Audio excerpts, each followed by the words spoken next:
What's up guys, NepentheZ here and welcome to an Ultimate Scream Daily Knockout Tournament video. Today we're going to build a team. I'm going to show you my tactics and formation, although you can see the formation on the screen already. We're going to go ahead, build the team, play the games and then see what we can get as our Ultimate Scream reward. I think Muller is the highest rated Scream player. There are a couple of real nice Scream players in there. I'm hoping EA do something with the Scream cards, maybe give them that upgrade, that boost. That would be pretty nice. But if you guys could drop a thumbs up on the video, it would be much appreciated. If we smash 10k likes on this video by 3 AM UK time, I'll upload Draft to Glory at 3 AM. So if you want a bonus video today, 10k likes. So to start with, guys, we are going to use the 4-3-2-1. I've been using the 4-1-2-1-2 narrow a lot recently. This weekend league, I started on the 4-3-2-1 quite a lot, and I was just having a lot of success with it again. So I'm going to be going back to it. I'm going to be building a team, trying to use a lot of players that haven't used a lot throughout this year in FIFA. A lot of the new SBCs are going to go in.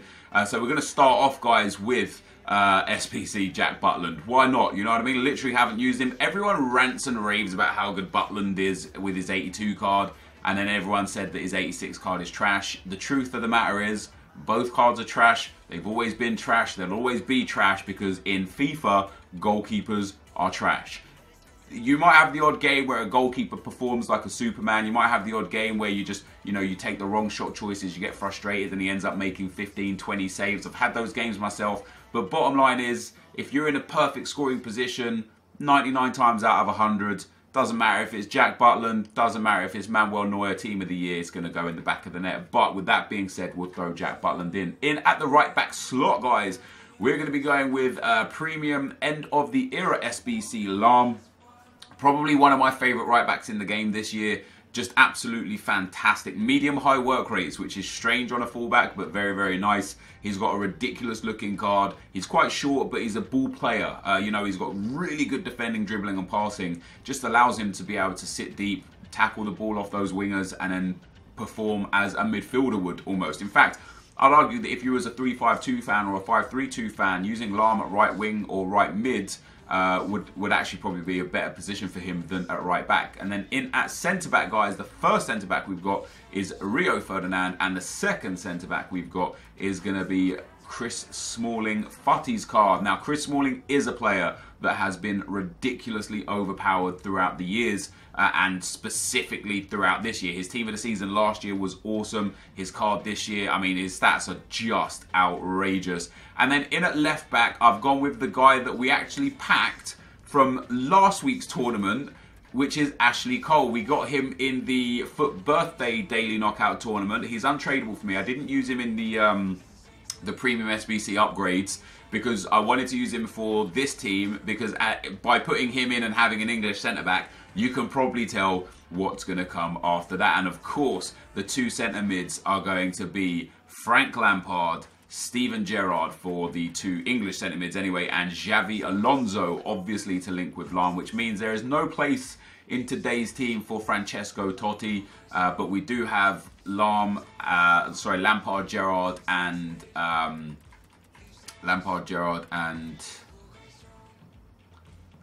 Alonso. Wow, mind went blank there. So obviously Gerrard gets the strong link into Ashley Cole, as does Lampard. Well, Gerrard gets a perfect link, so it doesn't matter which way around we have these. So I went for Lampard in the middle, just because that 4-star weak foot makes him a little stronger. Gerrard in the middle, because the 4-star weak foot of Lampard being on that left-hand side makes him a little stronger out there. And of course, Xavi Alonso also having the 4-star weak foot. So we've got the 3-star in the centre of the park. A nice big midfield, 3 6-foot tall players, 2 medium work rates, 1 low medium work rate, a medium high on Philippe Lahm, medium on Ferdinand, and medium high on Smalling. The only player in our whole back line and midfield line with a high attacking work rate is Ashley Cole. It's going to be interesting to see how that plays, because it might be difficult to navigate. So that's how I went with for the midfield dudes. And then for the attack, I wanted to use someone who I've loved in previous FIFAs, I've used in previous FIFAs, someone that I don't use often this year, but looks like he has an absolutely monumental card, and that is going to be the 95 rated Edison Cavani. I've got a Catalyst Chem Star on him. I've already played games on him before, so he's actually scored 11 goals and got 2 assists in the 9 games I've previously used him in. And his card is just ridiculous. Okay, he's only got a 3-star weak foot, but with the Catalyst Chem style, he's got like 98 pace, 96 to 98 pace, something around that level. 99 passing, 99 shooting, 96 physical, 96 dribbling. It's a card that, as you can see by the goals we've already scored with him, is phenomenal. So you're probably thinking there's no real way unless you use legends to get everyone on perfect chem here. Well, you'd be correct, and I didn't get everyone on perfect chem. In at the left forward spot, I went for NepentheZ. This 86 rated card is a beast card, only a 2-star weak foot, but his card stats are so good that I'm hoping by cutting in on the right hand side he's going to be pretty good for us during this tournament run. Exceptional pace and dribbling, fantastic shooting and physical, 4-star skill moves, high-low work rates, which is great. And then in at the right forward spot, we went with Lucas. Now, Lucas I do have some issues with because he does have very low stamina levels, but he's got 3-star weak foot, 4-star skill moves. Again, like Depay, great pace and dribbling. And I really just want to use the 2 outside wingers to try and get Cavani involved in the game and you know, use it to him. So we've got a French League Spanish manager, and that gets the team to the chemistry as follows: 8 chem for the 2 wingers, 8 chem for Alonso, and 7 chem for Steven Gerrard because he doesn't get the manager link, and then everybody else is on 10 chem. So in terms of the custom tactics, dudes, I went just literally weird with it. I usually use like a set of custom tactics you can see on my Road to Glory, but I decided to just play around with it and see if it has any like noticeable effects, because I do believe custom tactics give you a minor edge. I do believe that they have some relevance and some importance, but I kind of want to start to learn and understand how big of an importance they are, or if it's all placebo effect. So I literally just like turned it on and did this. Like I moved some down, I moved some up with no thought or concern for it, and I want to use that to try and judge how it changes and impacts how the team plays.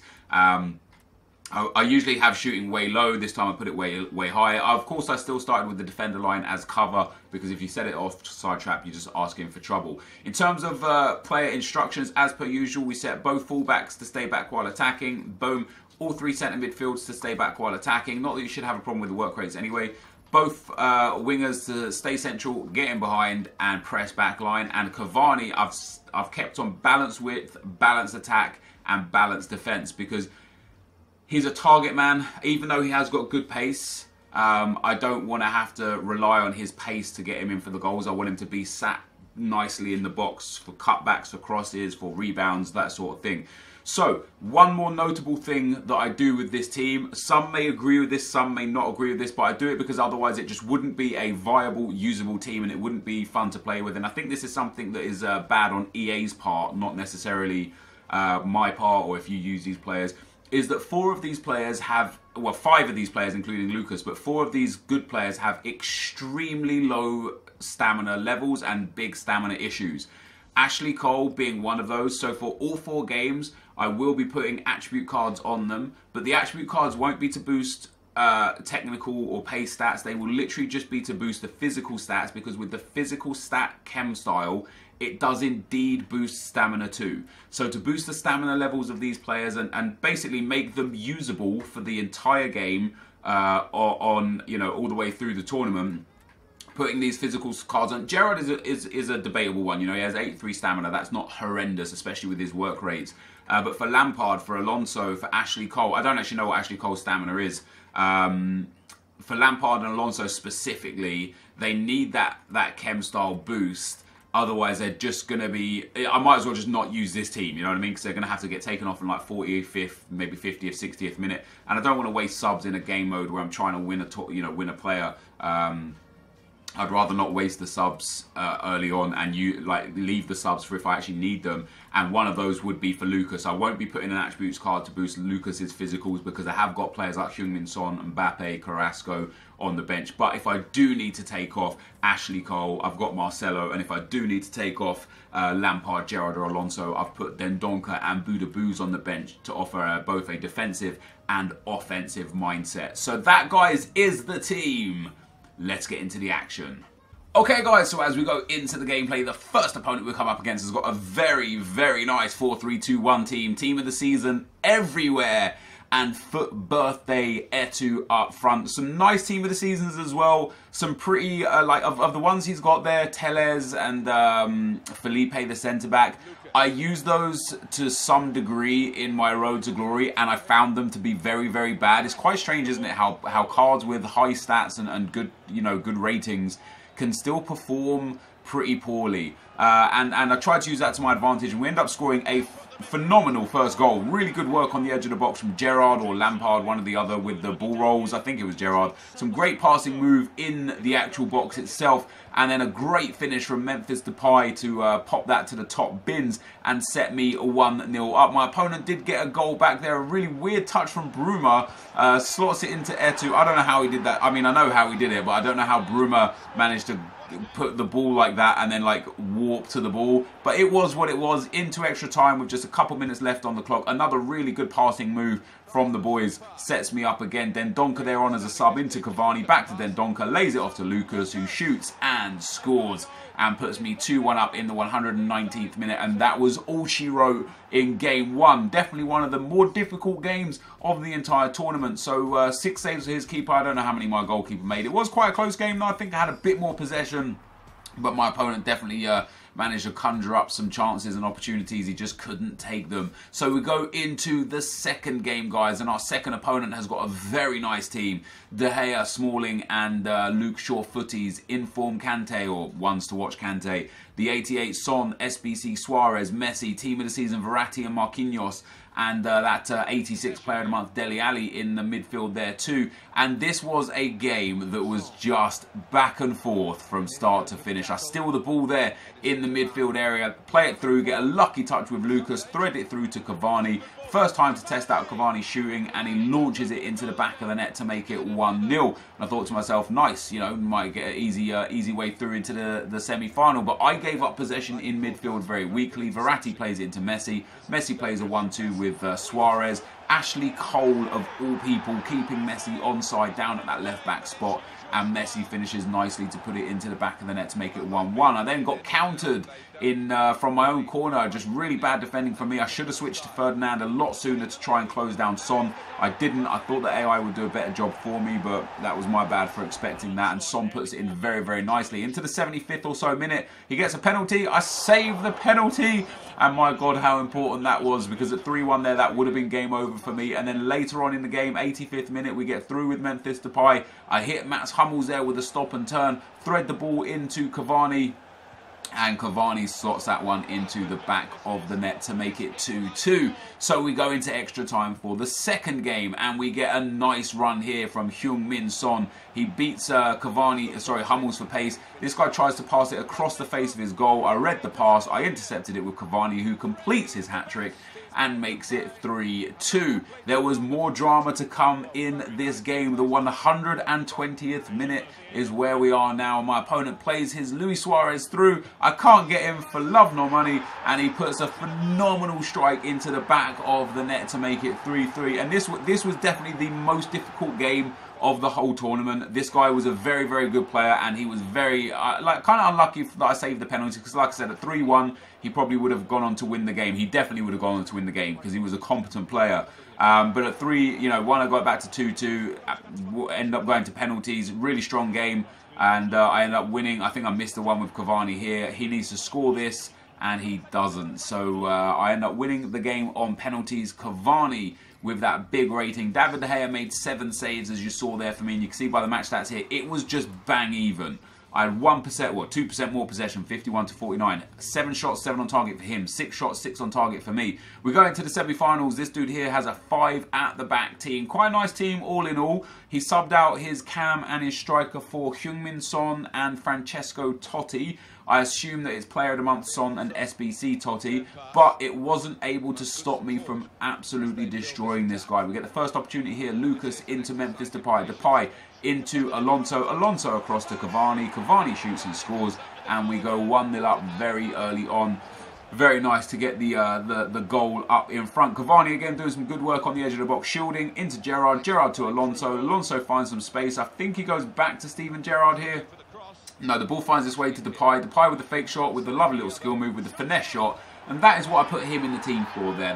That's the second goal he scored that's hit that top corner like a rocket. And what a finish that was. Memphis Depay getting on the score sheet again. Lucas here threads the ball through to Depay. Depay with the skill move again gets in behind. We've got players over into Lucas. Lucas slots it in the back of the net to make it 3-0. And that is where this game ends. My opponent rage quit. I could have squared that one to Cavani again, but Lucas was able to put the ball in the back of the net. So we find our way, guys, into the final. And in the final, we come up against probably the weakest team that we've seen. You can see the match stats there. That was quite an easy game over the first 55 minutes. Yeah, we go into the final. It's a meta team, sure. Bailly, Smalling, Kante, Pogba, Martial, Heung-min Son in there, Walker, Danny Rose. But these players are so generic now that even the meta players in there aren't really good enough to deal with the team that I have.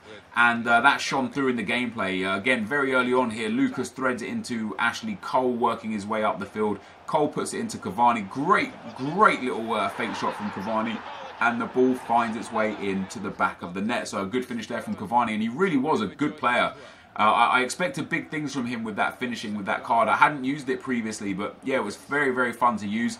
And then we end up getting quite lucky to get the ball there for Depay. I understand the game and the game mechanics. I'm sure my opponent didn't want his defender to, you know, his last defender, the final man, to run away from the ball there as Depay was running in. I actually thought his defender had the ball, but you know, this game can just be stupid. And then if you thought the second goal was stupid because of the fact his defender ran away from the ball, the third goal was even more ridiculous. Eric Bailly own goal, that goes down as. My opponent did manage to pull one back late on, and credit to him for sticking it out and trying his hardest. Great finish from Enquiries, actually, absolute banger. But there was time for one more goal in this game, and the man who scored it was Jack Butland. I got a penalty, I chipped it to the corner, and what a beautiful pen that was. So 4-1 we go in the 90th minute, and that, guys, was the end of the game. So a big tournament win, the 1,000 coins, the one Ultimate Scream player pack, and of course qualification to the weekend league that I probably won't play on this account. So that, guys, is going to be the end of the gameplay. Let's get into the pack. Alright, dudes, so we ended up winning the tournament in spectacular fashion. Only one rage quit. Game 1, we went to extra time. That was a tough game. Game 2, we went to penalties. Man, that game was fun. That guy was good. It was a close game. It could have gone either way. In the 80th minute, he got a penalty to make it 3-1, and I saved it. I then scored late on in like the 85th or 86th minute to tie the game up. I then took the lead in extra time, and he equalised in the 120th minute. But fortunately, I was able to win on penalties. So we win the Ultimate Scream player. Who is it? Wait, what are these promo packs? Mega packs, eh. We win the Ultimate Scream player. Come on, give me that walkout. Give me that Muller. It's not Muller. Who's it going to be? Schneider, that's not bad. I know he's got a Team of the Season card, but he's 84 rated, which is real nice. And if he does get the boost, if EA do ever trigger the boost of these cards and give them those upgraded stats again, he's actually a very good card. Is it tradable? It's tradable. How much is he going for? Tell me. Ah, if he was like 40, 50k, I would have sold him on the spot. He's 15k, but tradable Wesley Schneider, not too bad. We're going to send him into the club, dudes. This is going to be the end of the video. If you did enjoy it, be sure to leave a like, rating, comment, and subscribe to my channel if you haven't already. But for now, guys, I'm out. Peace.